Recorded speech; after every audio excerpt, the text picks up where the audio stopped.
Everybody, welcome to another awesome episode of MD Power Hour, starring me, Ron Harris, and all the way from the United Kingdom, joining us from the Tiger Towers, the one and only Giles Tiger Thomas. What's up, Giles? My new nickname is TRT Tiger. TRT Tiger, I like it. I like it. Yeah, I was trying to remember. We used to have an oil company called Exxon. We still do, but they used to have they had a slogan called "Put a tiger in your tank." And I remember the ads. It was this was a long time ago. That was their thing. Your car would have the power of a tiger if you use their gasoline. So you have it. Oh wow, okay. I didn't know you were. Well, of course, you call it petrol. So yeah. Oh wow. I had no idea. This is a complete coincidence. Wow. Bravo. I hope Lauren's not watching, but a lady gave this to me Oh no. Well, you're you've after a known date. you've known a couple ladies in your day. You're not a spring chicken. It's like I'm sure she understands. So we are here to talk. First and foremost, we have a big show coming up in Portugal Sunday. It is the Mr. Big Evolution Portugal Pro. Who Get it that's a right. mouthful. Get it right, because is Mr. Big Evolution, is that a gym chain? Do you know? Yeah, no, it's I think it's because remember I took Brandon Curry on the Olympia All Star Tour in 2020. We did a filming session in the first evening when we got there with that Sergio Lima who's doing the Masters Olympia. No, he's from London, but his mother lives in Portugal, so he speaks Portuguese and English. He's kind of like one of Portugal's kind of best pros. I don't think he's done too well in pro shows. He's done the Arnold UK and a few other shows. But yeah, that was the Mr. Big Gym. And it was that video you saw of Brandon training with Sergio when they had the blue t-shirts on. And then we did like a little bit of a photo shoot afterwards. And the gym was packed. I mean, everyone came out because obviously all the competitors were training there as well.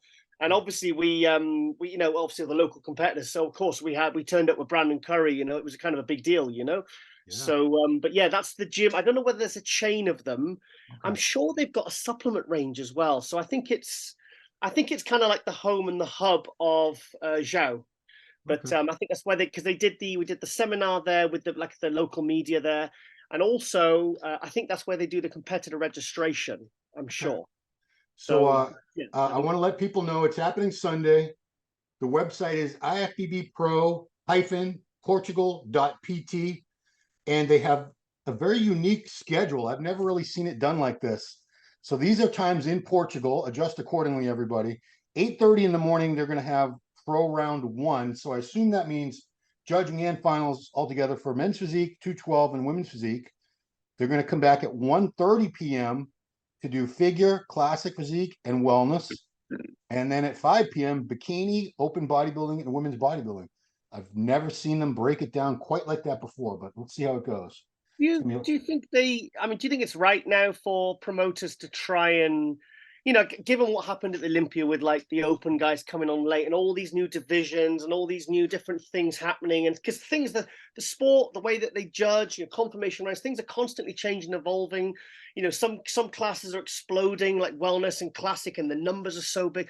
Do you think they have to sort of not stick to like a blueprint, and they have to try new ways of running shows like this? I mean, where it comes down to the individual promoters saying, I'm going to try my show this way. What do you think? I think it's always been up to the discretion of the promoter how they arranged it, as long as everything got done. I don't think there are any rules in place say you have to have bikini on first, or they can break it up any way they want. And I kind of like this format because there are a lot of people who only follow maybe one or two different divisions. And for them to sit there and wait and wait and wait for their favorite division, I'm sure it gets tedious. So if someone only cares about 212, they can watch that block, or they only care about open or bikini, whatever. Because the Olympia, we got to stop complaining about the Olympics. It's done, and I really hope they're going to figure out a way to get it on a more reasonable timetable this year, so we're not there till 2 a.m. But I mean, they must have caught so much flack for the. I mean, I was in today's what day is this going out, mate? Well, today we're recording this on a Wednesday. It'll be out by Friday at the latest. Okay. Well, Global's going out today, so yeah. So you'll have heard the interview by Vlad, because I said to Vlad, I said, "What happened to you, mate? Why weren't you on stage at the Olympia?" Because he was sat behind me at the finals, and they were calling his name, and then he leant over to say this was why, and then the music started. And I went, tell me later. And obviously we're kind of focused on the Olympia, you know? Yeah. Yeah, he explained, because I've heard it from William Bonac now, what happened. Like, turn up for 5, was it? No, turn up for 6, be on stage for 7.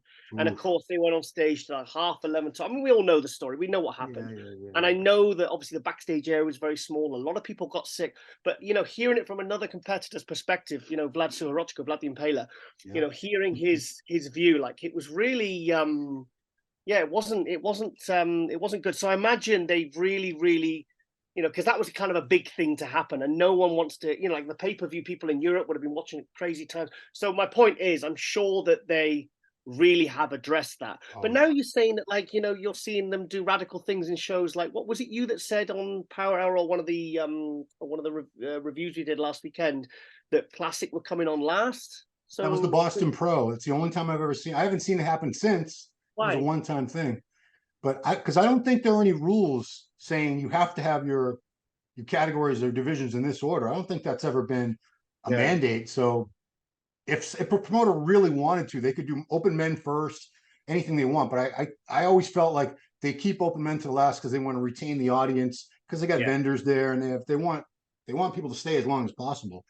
Yeah, but it's less taxing, no disrespect, less taxing for a bikini competitor, or like I say, a men's physique, than a big Rami to be on stage 5 hours late, with the timing of the amount of food and the water and the kind of, I just think the stakes are higher with the open guys because Oh of yeah. what they do to be ready on stage. Whereas, no disrespect, but I think more, there's less for a bikini girl or a men's physique to do, to kind of, like, if they're a couple of hours late, it's not going to be a disaster for them. I mean, we heard from many, many guys in the open that they went flat because they just didn't have enough. They didn't know how long they were going to be. They underestimated because nobody knew. They didn't have enough food, and a lot of them went flat. So if a 260-pound guy goes flat, it's going to look different than a 115-pound bikini competitor. It's going to be a lot more noticeable to see these muscles deflate. I, Uh, I think it affects the really big guys more, because remember, I think Dennis Wolf and Jay Cutler were two examples. Like, Jay Cutler, like he said, he could, like, if he misses a meal, like, he goes really flat, like crazy flat. Dennis Wolf, I've seen look at the start of the prejudging, look full and hard, and then 30 minutes later just deflates. Whereas some other guys, but I think the smaller guys, I think this is where maybe it did benefit guys, like, because you think about it, the top three were short guys. You had Haddy, Derek right. Lunsford, and you had Nick Walker, and I think there's something in that. I mean, I'm not saying that Rami wouldn't have placed, fifth if he'd have been on it at the right time, but I think maybe he would have looked a few percent better. Yeah, absolutely. I mean, it's a science. They time with their coaches. They're timing every little bit of Yeah. fluid, every meal. They're trying to capture a perfect look for that one lightning in a bottle moment, and you can't hold that look for hours and hours. It's very, very tricky. And thing is, that backstage area was tiny. Right. So Vlad said to me on the episode, he said, the only thing we could do was lie down in a tiny corner somewhere. There wasn't like, we could, and he said we weren't allowed to keep go. He said if you went out, you had to go outside, he says, and go into the cold. He said you weren't allowed to have your coaches backstage. And then, Yeah. of course, the stress, the cortisol. Yeah. So, I mean, it's not like there was loads of like sofa beds, for them to chill, and like some clean food ready for them. It's like once you were there, they were there. So I just think it would have affected the bigger guys more. That's just my feeling. Yeah, 100%. And guys, that is on this channel. Go back a couple videos to MD Global Muscle. Great interview Giles did with Phil Clayhar the day after his first pro win, his stunning defeat of Hassan Mustafa. And I'm sure it's all kinds of good stuff. It's as we're speaking, it's going to be on in 45 minutes. So I haven't watched it yet. I'm going to watch it a little later. And of course, guy we're going to be talking about here, Vlad Sukhorochko, Vlad the Impaler, giant Ukrainian boy. I call him boy. He's a man, but he's a young man. He's still a pup in this game, as big as he is. So great interviews there. Check that out. So let's get into Mr. Big Evolution, Portugal Pro. Favorite for both of us. This time we're in full agreement. So it's going to be boring because we're not going to argue with each other. Andrea Presti from Italy. He is the defending champion. He won this last year. He was 22 big man weekend. Yeah, at the big man weekend, he was second to Brett Wilkin last year. He was second last year at Hassan Mustafa at the Orlando Pro. He was second this year to Mike Krizo. He was second last year to Blessing Awodibu. he's That's very right. consistent. He's had a lot of second places, but I think Presti's got a very good chance of racking up another win, taking this title 2 years in a row. This guy is just, I've become a really big fan of Andrea Presti in the last couple of years. He I really like when I saw him at Spain when he first came out. I was like, oh, he's because he does so many shows. He's one of these ones who does tend to get better as the shows go along.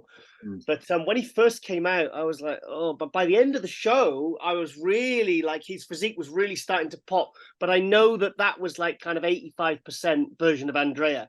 And I Mm. think for this one, I think firstly he's a defending champion, so he's not going to want to lose this show. Yeah. The extra time. I mean, what was Spain 2 3 weeks ago? Yeah. Krizo, that show was 3 weeks ago. three weekends from this. We're speaking on Wednesday, so it was 2.5 weeks ago. I think maybe he was planning on peaking for this one, but I mean, he looked great in Spain. But I know, I mean, I don't think even if he was 100%, he would have beat Crizzo. But I know that that wasn't the best version of him, and I know that with another 2 to 3 weeks, with what him and Mauro will be planning, I think he's going to be absolutely bang on for this one. Yeah, I mean, Because, he's just got like I he's said, very he doesn't have the best structure, but like, and he does need to be absolutely peeled and skinned alive, like we've seen him in many shows. But yeah, I think that additional 3 weeks, I think we're going to see something much better than we saw in Spain. And I think for me on paper, he's the favorite. yeah. I mean, I'm looking at this list. There's only a couple people here I think have a really any chance of beating him because Andre when he's on, super wide shoulders. He's got those shoulders, chest. His back shots are crazy. All I really want from this guy is a little more thigh sweep, but he's got a crazy physique, a lot of muscle, really good shape, and the condition. Mauro Sassi Teamstone does a great job with him. The sharper he gets, though, the more a sweep comes out, and also the more the separation. Because when he's not absolutely shredded, because his legs aren't from the front, they're not the craziest in terms of sweep and size and density. They're great from the side, pretty good from the back. Like he has to have those legs deeply separated, otherwise they do look like a weakness. But like when I used to compete, like my legs when they'll get absolutely separated, they looked okay on stage, but 6, 7, 8 weeks out they look like shit. So when you get all that nice deep calf separation, he's going to look sensational. So who's going to challenge him? How old is Vlad now? Is he 25 now? 26? I think more like 20. I think he's about 26. 26. He's from Ukraine, correct? Yep, Ukraine. War-torn Ukraine, but living in Dubai. Is that where he trains? Yeah. Yeah, Banus. Yeah. Is it Banus Tim he trains News at? Jim. Yep. So Vlad, you were speculating. We're trying to figure out what show is Vlad going to do because it was clear from his update pictures he was just about ready to do something. And we have all these shows in Europe and the US. So like now we know this is the show he's gonna try. So he was a Yamamoto Cup in Italy. He won that last year. He was fifth in this show last year, the Mr. Big Evolution. He doesn't Wasn't compete. happy about that. He wasn't happy No. about that. But Yeah, what this what happened at that show? I forget what the story was. he tells a story in Global where he it's like kind of one of those things where everything went wrong. He's like his flight, and then he lost his luggage, and then his head went, and he said I didn't want to go to stage. Like his Mm, head was gone so much, he was like he didn't even want to do that show. So I think fifth was a little bit harsh in that one, but I think he was obviously that show was the one that gave him the kick up the arse to really keep on going, because when he did that show, when he won that Yamamoto, was it Yamamoto show in Italy? yeah, he won the Italy show. Mm-hmm. Yeah, because there was a Yamamoto and there was the other one that looks like Yamamoto, that other company. What's it called? Anyway, Tsunami or something or yeah, Hurricane. Tsunami. Yeah, I always get the two mixed up. I sometimes think they're the same company with like a subsidiary or something, Mm, but I think it's just a rival. okay. Yeah, but yeah, I think I remember saying at the time when he won that Italian show, I think that was one of the clearest victories of any pro show that year.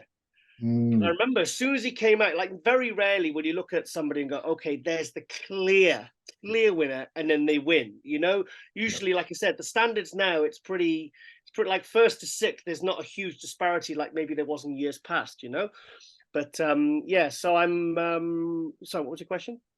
No, I didn't have any question, but I mean, he's a guy with so much muscle mass, gets into crazy, gnarly, grainy condition.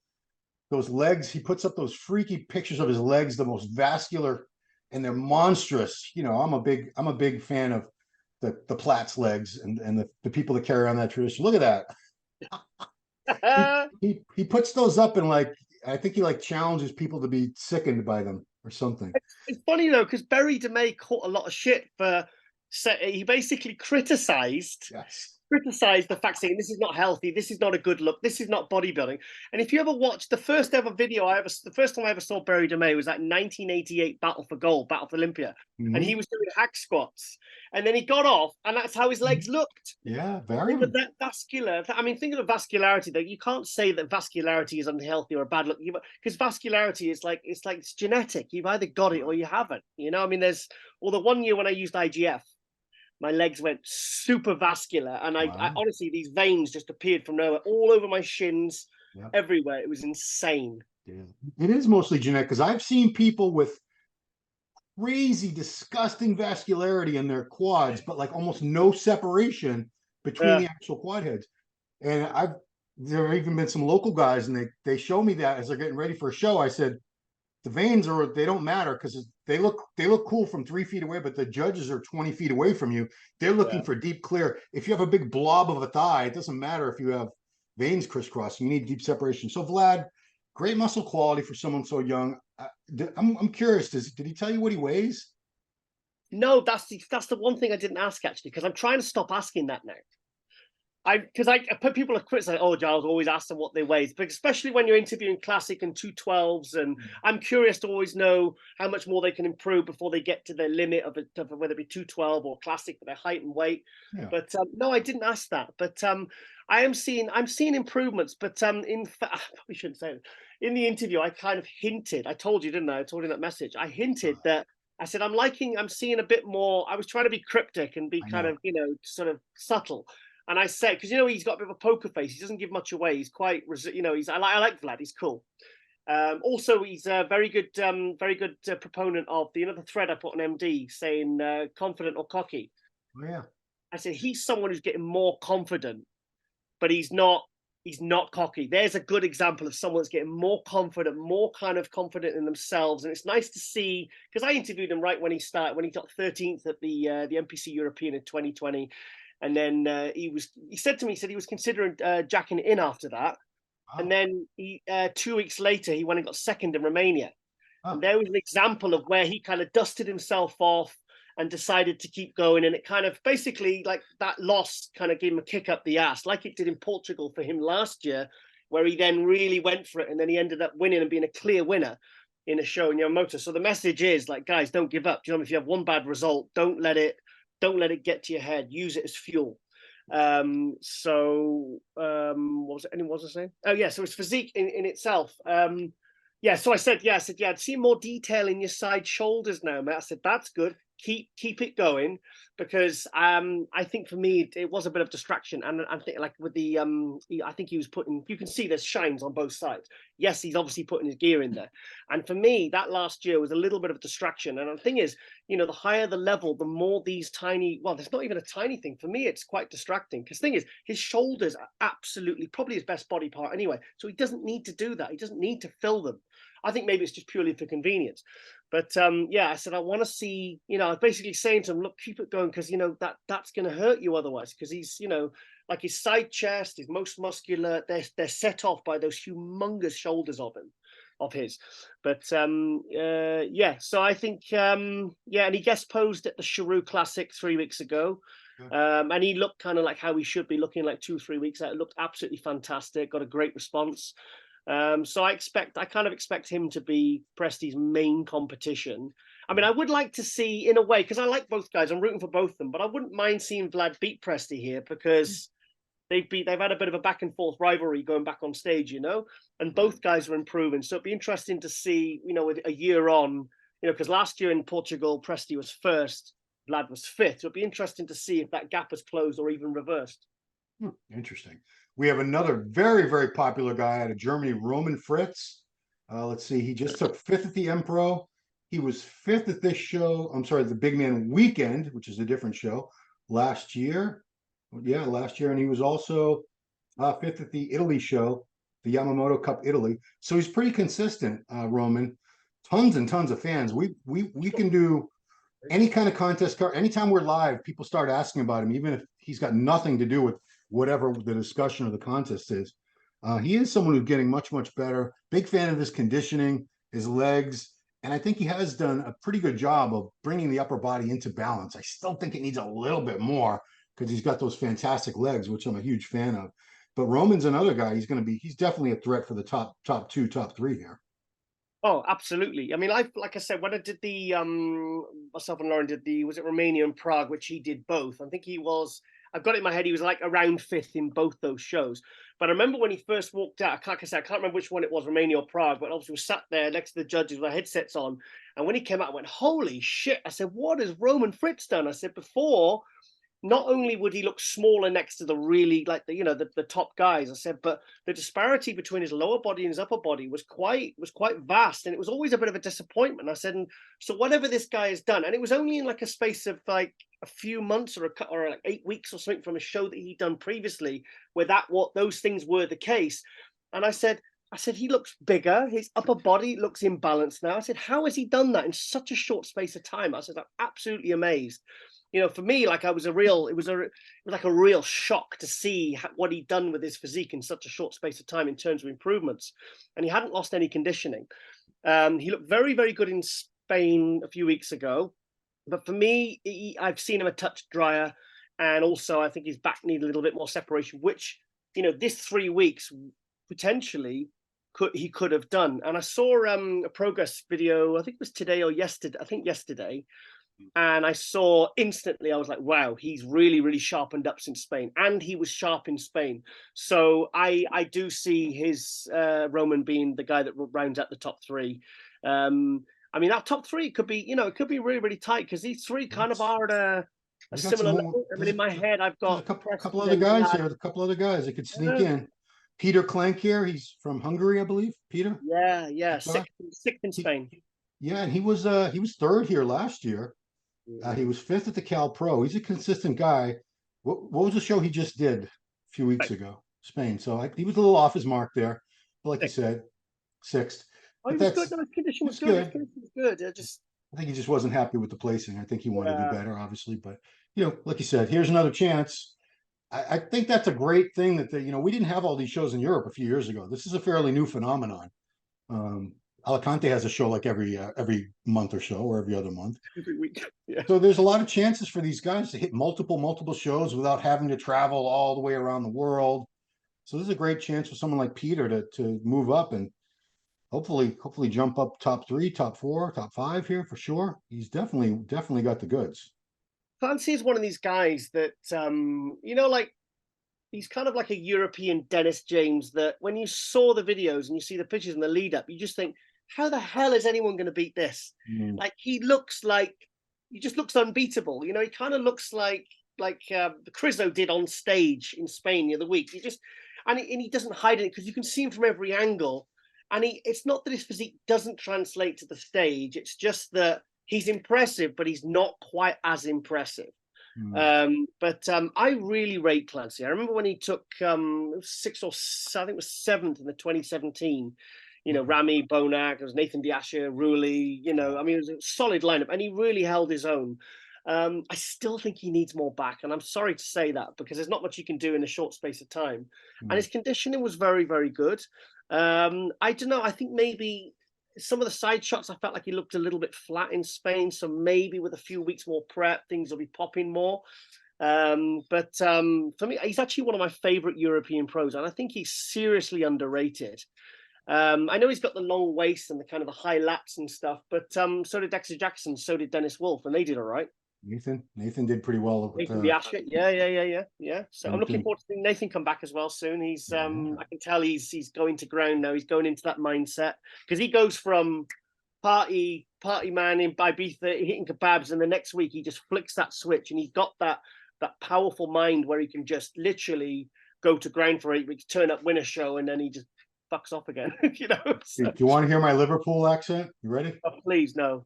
No, oh, come on. No, go on. This is supposed to be Nathan talking. I only need 5 or 6 weeks to get in shape, brother. How's that? It's a very strange accent, Liverpool. Bacon. That was supposed to be Nathan. No, okay. All right, I got to work on that. Next Yeah, up from probably Poland. my Boston accent.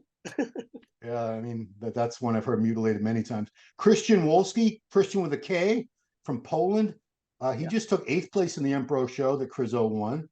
Very solid guy. I've seen him a few times. and I'm Um, on global. had him on Global. And here we go, the youngster, Emir Omaragic. I believe he's been 23 for a few years now. So Yeah. now how old is he really? He's only like 24. Oh, So he's like 24. He's like 24. No, easy. he's just, I mean, he's phenomenal. I had him on Global a few months ago, trying to get him on for this week, but sometimes like the week before the show, he's hard to get hold of, and then he'll Oh yeah. message you loads of times. And I mean, he's a great kid. He's a great kid to work with. He's like Vlad. I've got a lot of time for him. In fact, you know what? I'm so encouraged by the young athletes. I was thinking about this before we started filming, like the crop of young athletes coming through. You know, Quinton Area, you know, Chris Bumstead, these guys, Urs Kalasinski. These guys are, I mean, for their age, they've got their head screwed on so well. I mean, I don't know why that is, because because some of the younger athletes, they're, you know, like in the 80s and 90s, you know, they had some real, like, you know, you could tell they needed to mature and grow up, and they were kind of getting by on their genetics and real like passion and hard work. But some of them were just a nightmare. But these guys, man, I mean, there's some of the easier, you know, from a media guy's perspective, there's some of the easiest and most pleasant guys to work with, you know, the guests and the athletes I speak to. And I have a theory about why that is. I why? believe it's because back in the old days when it was just magazines, photographers, they didn't have to do anything really to grow their career or manage their career. It was all done for them. These Yeah. guys now, these young guys, they have to use social media. They have to create their own publicity. They have to manage their fans, their little businesses. They have to really take charge of things, and they have to grow up fast because nobody's doing it for them anymore. There's those days where you just had a contract and you could, train, eat, sleep, and play PlayStation. Those days are gone. These young guys now, they have to be on their grind, and a lot of them, I think they're aware that this career is not going to be forever. So they're really trying to build a future, establish a brand and do all that. So they're much more savvy with business, and they're much more professional in the way they deal with guys like us and supplement Yeah. companies. And so it's a good thing. I Some of mean, them are the easiest people to work with in my entire career. I mean, over all the years you and I have been doing what we've been doing, 20, 30 years or whatever, like, I mean, how many times have you like sort of dealt with someone and they're at the start of their career and they're in their 20s and they're either amateur or pro and they're on their start of their journey, and, you know, you speak to him, you just think, oh, you know, he needs to mature and grow up a little bit. And, you know, a couple of years, I'm sure he's going to be fantastic. And you'll make the excuse, oh, he's a bit of a pain in the ass, but he's just young. He'll grow out of it, you know. Right. But nowadays, I'm like, some of the young guys, they're so professional and they're Yeah. so I mean, there's a couple that, you know, I mean, I don't particularly have I've not particularly had a good experience with Nick Walker. Do Oh, you know what I fine. mean? But I find him like, you know, that confident and cocky. I find him very cocky, and I find that very off-putting. But like, you know, like Derek Lunsford and, you know, these guys. I mean, Raphael Brandau. You know, you know, take my hat off him, because like, I don't know, when I was in my 20s, I was a complete maniac. Do you know what I mean? It's like, Yes, you you were. know, like all the personality traits that bodybuilding can, you know, the bad personality traits that bodybuilding can enhance and bring out of you, and all the gear and everything. And you just think, my God, it can turn, you know, a bit of an arsehole into a total one. Do you know what I mean? So I think 100%. hats off to him. So anyway, back to Amir. Amir, so he took third at the Arnold Brazil this year. I saw him last year at the New York Pro where he took sixth. Very impressed with him. He was also fifth at the Arnold Brazil last year. Yeah, this he's a young guy, but he's got all the tools. He's got a fantastic physique. Like you said, I think you were saying one time you weren't sure how he would stack up size wise against a lot of these other open guys, but he does compare very well to anybody that he stands next to. I didn't realize how. I think no. I think when I realized how big he was when we did me and Lauren did the Big Man Weekend, did the live stream 2021, when we took Ashley, and yeah, and we were doing the live wrap up on stage for MD with our YouTube with the phone. Do you remember? Yeah, yeah, yeah. And he walked by, and I remember just kind of looking and just standing next to him, because A, I didn't realize how tall he was, and B, I didn't realize how freaking big he is. I mean, he is like, he's got some serious density. What was he then? 21, 22, 21? Yeah, he would have to be if he's only 24 now. That was 3 years Yeah. ago. So yeah, but he didn't do too well in Spain. He got blown away there. He got eighth. But when he came on, like his face was full. He looked, but actually by the end of the day, he looked so much better. Hmm. But it was kind of like too late then. But it shows you just how, even just a few hours difference of tightening up and whatever he was doing, also restricting water, or probably not eating a huge amount of food, and he looks kind of great by the end of the day. So imagine what he can do in 2-3 weeks. I actually messaged him and I said, mate, I said, you need to get a good 6 to 7 pound off that at least. Wow. I said, get off that. I says, and go and do Portugal. I said, and you'll be up in the top 3. Wow. And listens. and again, like his attitude of his coming back, and he says, "Yep, I totally agree. And that's what we're gonna do." I said, forget about the scale. I said, just drop some weight, tighten up. I said, you've got the muscle, you've got the size, you've got, because he's not missing anything, and he's got some really good poses, readable bicep, and his side shots. He's not lacking anything. He looks good from every angle and every single pose. So, but I want to see him lighter, tighter, get that separation, bring the waist in. I mean, even more, he could drop 10, 12 pound and probably look 10, 12 pound bigger and better. People don't quite get it, the illusion that presents. Like to this day, my favorite Ronnie Coleman looks were when he was around 250. The first 2 Olympias and that Arnold Classic win. It was great to see him so freaky, but that dryness and the tight little waist, all that was gone once he got really, really big. Condition. I'll disagree with you, and I've disagreed with Ronnie Coleman on that, because Ronnie said that was his favorite. I said, "What was your favorite look, Ronnie?" On Nothing But a Podcast, and he said, "What was he, 248 in that one? 248 or something?" Yeah, he was right around 250, 245, 250 in that range for all those shows. And I said, I'll disagree. It's like people say the 2001 Arnold Classic was his best look, and I didn't like that look either. I mean, and I love condition. Personally, I thought 99 was better than 98, even though he wasn't quite as dry. But the shoulder to waist, if you look at the prejudging when he walks out, I mean, the shoulders are here and the waist is like that. And it was just right before he started to get a little bit of distension, a little bit of something going on in the stomach, like he got in 2000 when Kevin Arone was patting his stomach on the pose down. But for me, I love that 2003. Okay. Last guy we want to talk about an open, because we want to wish him well. We want to wish him good luck. Lionel Baeki from France. He's had a rough patch these last few years. He showed up last year out of the blue at the Yamamoto Cup in France, because he lives there in Paris, and it was just a shadow of his former self. I'm really hoping he's able to look better. He obviously loves the sport, loves competing, or he wouldn't have competed last year. This is a guy with all the potential in the world a few years ago. I'm really hoping we see a little bit more of that Lionel, just because I don't want to remember him as this guy that small, soft, no business, just way out of place up there. So we're wishing you well, Lionel. We hope you do well. I just hope he's okay, because what we saw at that Italy show, I just thought, like, why would you get on stage looking like that? I mean, I have to worry and wonder what is like his mental state is. I hope he's okay, because he's like, we've seen him at the Arnold Classic making top 6, and when he comes out, you hear gasps from the audience, and people saying, "Gosh, like Flex Wheeler's upper body and those beautiful quads," and it was just that like posterior chain that he lacked a bit. But I mean, the potential and the goods were there. I mean, there's a guy that if he ever really truly got it together would I don't know what the solution is really, because we've spoke about this 100 times over many, many years, and it's just been like a steady decline. I don't know, maybe is it just a case of getting a good coach? Because if he works with a good coach, will he do everything? Will his body play ball? Is there something medically or physically wrong? With like he's got type 2 diabetes, and I'm telling you, it makes it tricky to, like, as soon as I found out I was diabetic, like, Rob, I'm never competing again, because it's just going to make it too tricky, and the health risks for me are just not worth it.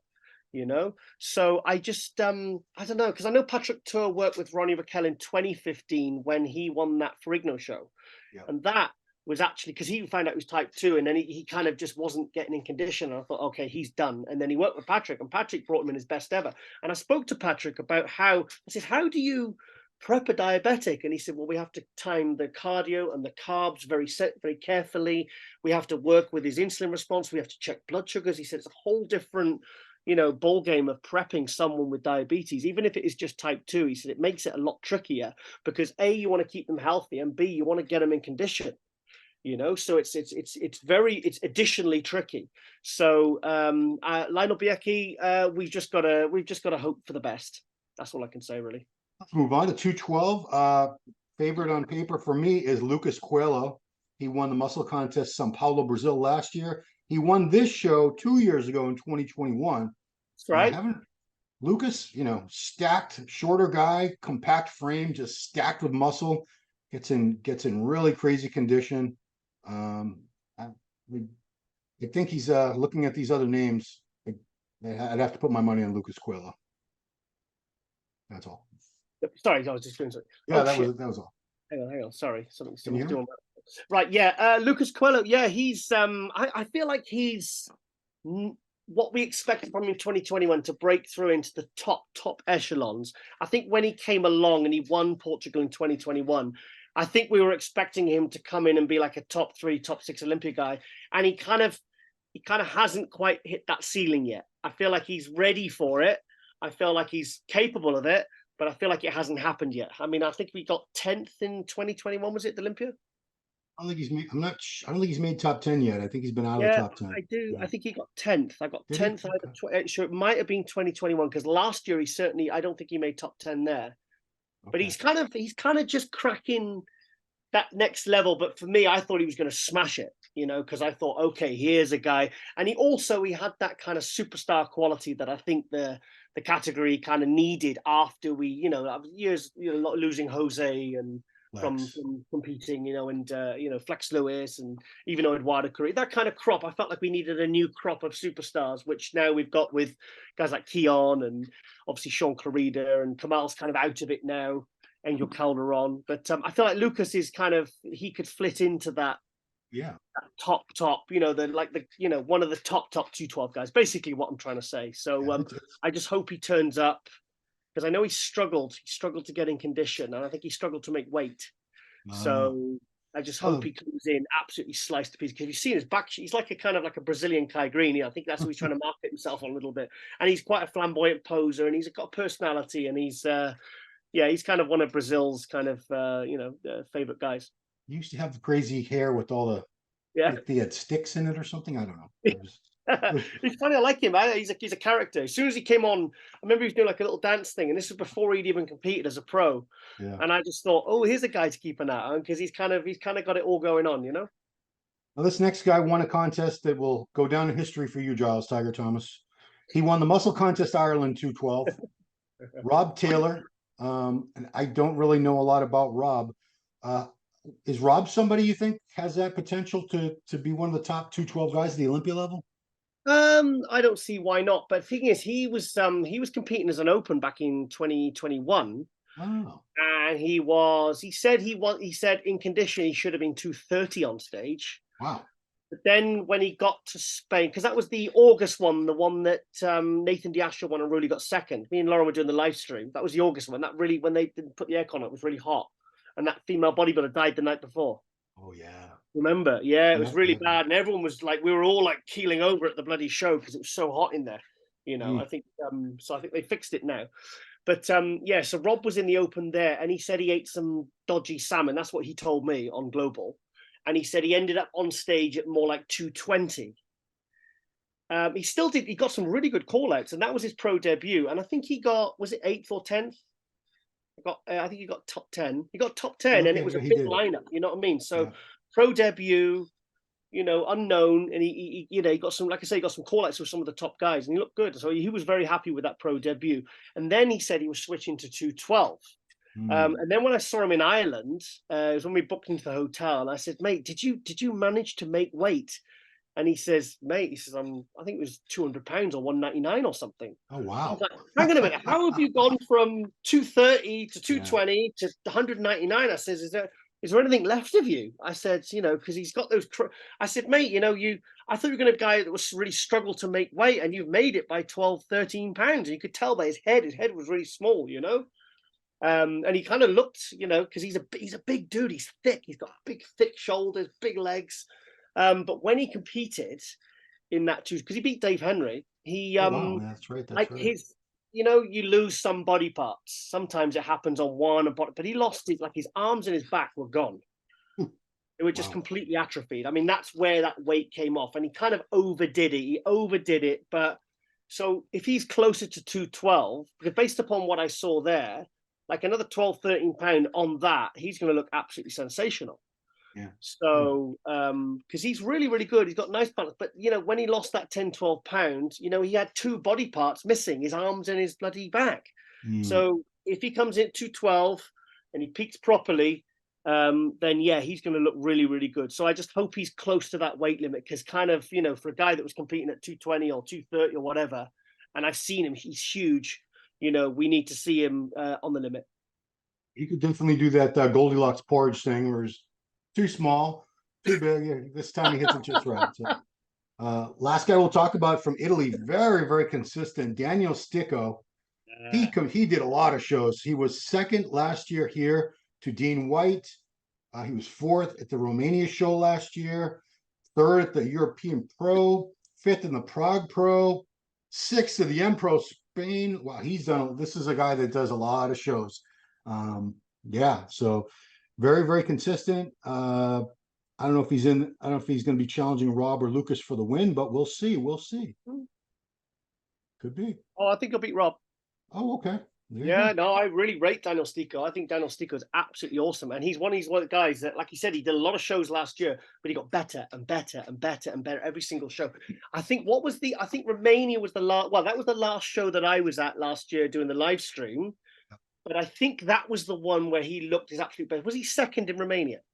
What do I got for Romania? Fourth. Oh, fourth. Place. Okay. Yeah, well, I remember him thinking he should have been higher. But by the time he got to, because Mauro was messaging me he messages me after the shows that I'm at that he's not at, because he preps him, and he'll say, Giles, what do you think? What do you think he needs to do for this, for today, for the next show? What's your opinion? You know, because you're there, you've got a good eye. And I always tell him, you know, because I think it was like his color, and there's a few things with conditioning he needed to address. And in Romania, he looks sensational.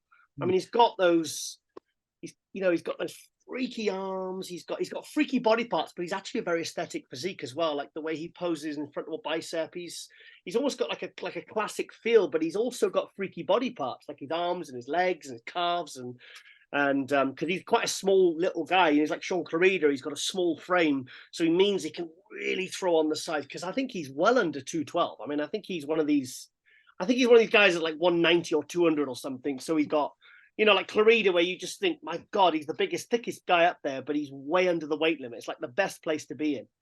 So I think in terms of potential, I think Sticco's probably got the most potential out of all of them. Fair enough. Well, we'll see what happens. I think he's actually got more potential than Coelho. Wow. Okay. Yeah, I think he's that good. He's that good. You've got to see him. He's a good poser as well, and he's kind of got that, like Coelho. He's kind of got that star quality. Fair enough. Let's see what happens. Okay, we're going to finish off with classic. A couple of these names I was not familiar with, but you have seen them. From Poland, we have Adam Bomert. Tell me about what's Adam like? Yeah, this was a guy that was in the queue at Heathrow with us eating Skittles. Because he did the Olympic. He was the one who won Romania last year. Okay. And then Billy Garnon came on to interview him, their little 30-second interview or whatever, and he couldn't speak English, and he just said Polish power. That's all he said. That's all he could say. But yeah, nice physique, and that was that classic lineup at that Romania show last year was stacked. And for me, I had him as kind of like the clear winner. So he's, to be an outright winner in I mean, that's probably why Bumstead is probably kind of one of the reasons he's so popular, because, he won outright in 59 guys, and it's something that makes that person extra special. If you win in a show and a category that is absolutely on fire at the moment, which he did in Romania. So he took fourth he messaged me actually the other day, because he got fourth in Italy last weekend. Oh, wow. Okay. Yeah, he got fourth because Laszlo was first. Yep. That's and then obviously the other guys were second and third. Because he messaged me and he says, Giles, what do I need to do? He says because he wasn't happy about either his placing or, whatever, or where they positioned him and stuff like that. And I said, well, mate, to be honest, I haven't watched the live stream. I haven't watched it. I said, I can't comment. I said, but, I said, that was a very, very, very tough show. I said, very stacked show. I said, my advice to him always is usually when, I kind of have limited information. It's like, just keep going, keep competing, keep going, keep plugging away. Because you can be fourth one week and then you can be Win. first the next, especially in all these. The thing is, with all these shows that are available, support the promoters, support Emilio and Zhao and all these other promoters that are putting on these shows like weekend after weekend, like promoters putting on like 2 shows in the same country in the same month.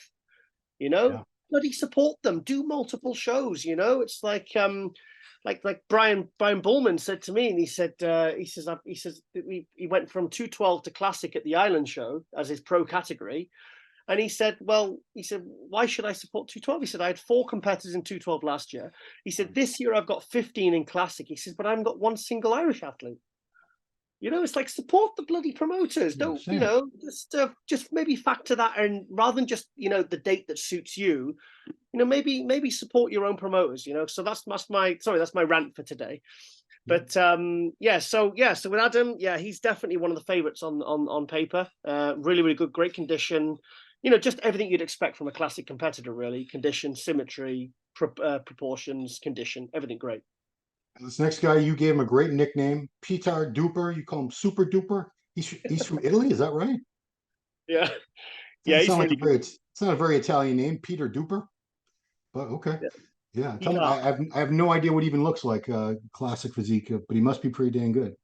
He's really good. He's another one who does multiple shows, and thing is, what I like to see is when it's the mark of a good competitor if they can do multiple shows, and they don't get second in one and 12th in the next. It's like they're fairly consistent. It's like he's a solid top 6, top 3 guy in every single show he does.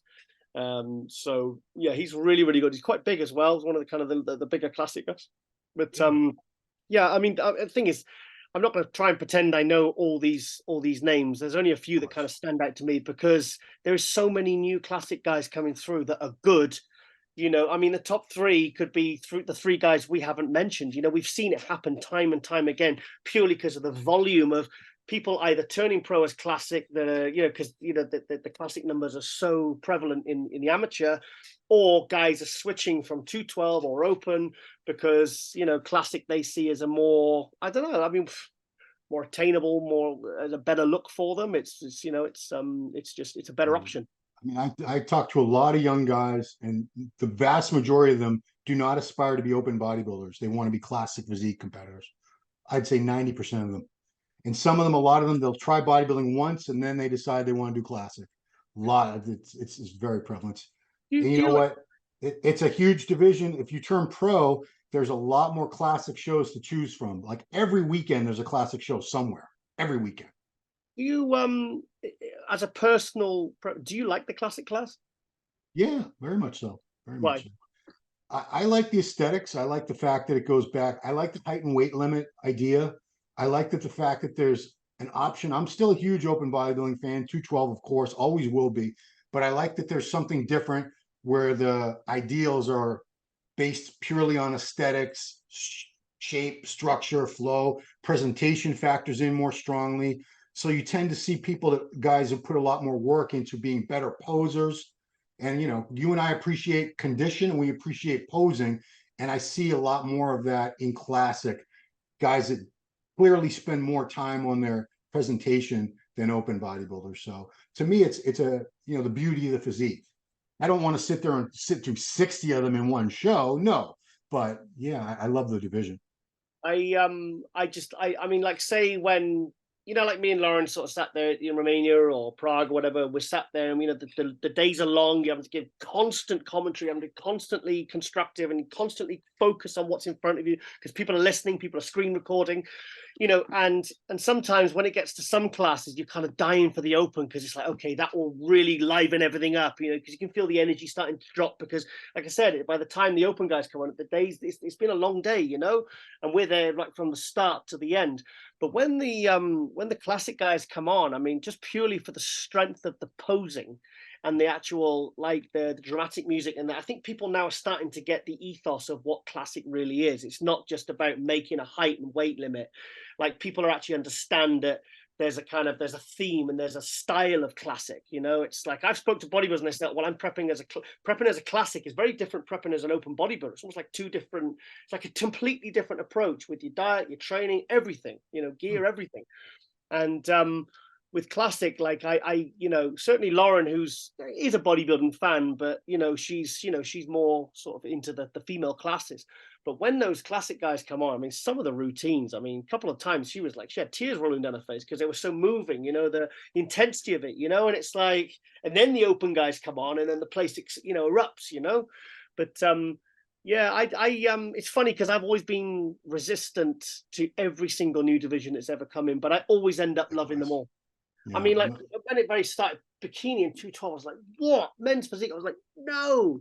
But now I understand there's a place, and you know, and it has helped the sport to grow. I mean, you think about, I mean, just imagine like what Chris Bumstead would have done if there was no classic. I mean, what he wouldn't have had the opportunities. He wouldn't be an international superstar with 25 million followers. It's like but you realize that actually there is so much. They're giving these athletes an opportunity for a career that they can, you know, that they can sort of run with and do good things with, and make a great living from. I think it's fantastic.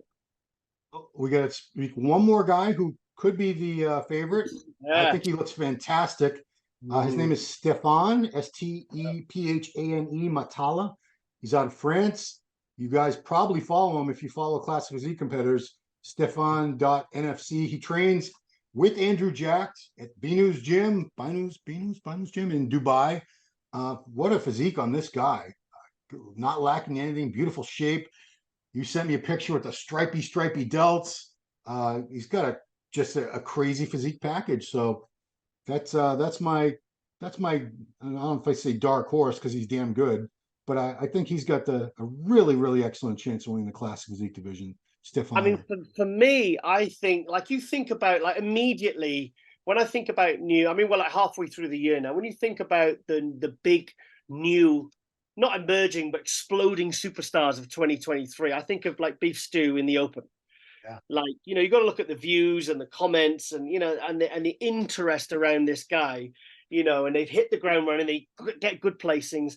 This is the new superstar emerging in classic. Unless his physique is absolutely completely different to what we're seeing on Instagram, I think there's enough interest around this guy that if he delivers on the weekend, I think you're going to see you like I check his following on the morning of the show and then the next day. 419 419K now. I bet it's going to be Wow. well over 500 after Sunday. And the rest. Yeah. If he's on those kind of numbers, you got to think about percentages of increases. Right. You know, I think he's going to be. Yeah, I think potentially. I think if he's like, there must be a lot of pressure for him, mind. But from what I've seen so far, just the picture, the symmetry. This guy's got he's got the X factor. He's got that kind of, you know, that star potential. So I'm really excited to see. I'll be watching the live stream to see what he's going to be delivering this weekend because. Yeah, I mean, it's not as if classic needs any more big names coming in, but I think this guy's, you know, we had Laszlo just last week, you know, Laszlo Corrali, who, you know, like Steve thinks he's like top 3 Olympic material, you know, so every week almost, you know, we're seeing absolute quality coming from that division. It's moving so fast. It's insane. It really is because Open, we're seeing some great new talent in Open too, but classic every season. You could probably get between 3 and 5 just like new superstar quality people who have that top 5 Olympia potential like right away, which is, you know, takes usually in the Open takes a long time to get to that. Who are your sorry to interrupt, who are your 3 favorite classic competitors, whether they be established or new? Bumstead, there's my first one. Awesome. Earth and Terrence Ruffin. Yeah, I can see that. Yeah. So I like Brazilian people. I'm sorry, I love Ramon too, but you know, he's up there. I love Ramon too. Don't worry, guys. Ramon's good, but I'm not as like freaking out as like I think it's just because he's Brazilian, and I think there's a lot of he's very good. I mean, when he came out that final 2 between him and Chris Bumstead, I was like, okay, I get it now because he had, you know, like the lower lats. There was things going on in his physique that I thought, okay, he's really like Chris is better. He's really breathing down Chris's neck here. Well, we have to wrap this up because right now, Global Muscle, as we speak, is premiering, and Giles always joins you guys on the live chat every Wednesday at 9:15 a.m. Eastern.